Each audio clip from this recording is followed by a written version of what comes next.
حدثنا زكريا قال حدثنا أبو أسامة عن هشام بن عروة عن أبي عن عائشة عن النبي صلى الله عليه وسلم قال قد أذن أن تخرجن في حاجتكن قال هشام يعني البراز. قرآن امامہ ہے تیرا،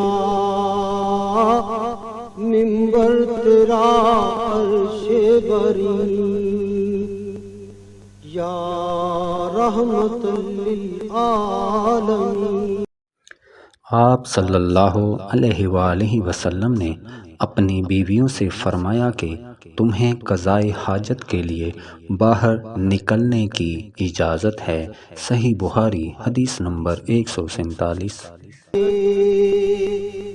تیری حیات پاک کا ہر لمحہ پیغمبر لگے، خیر البشر رتبہ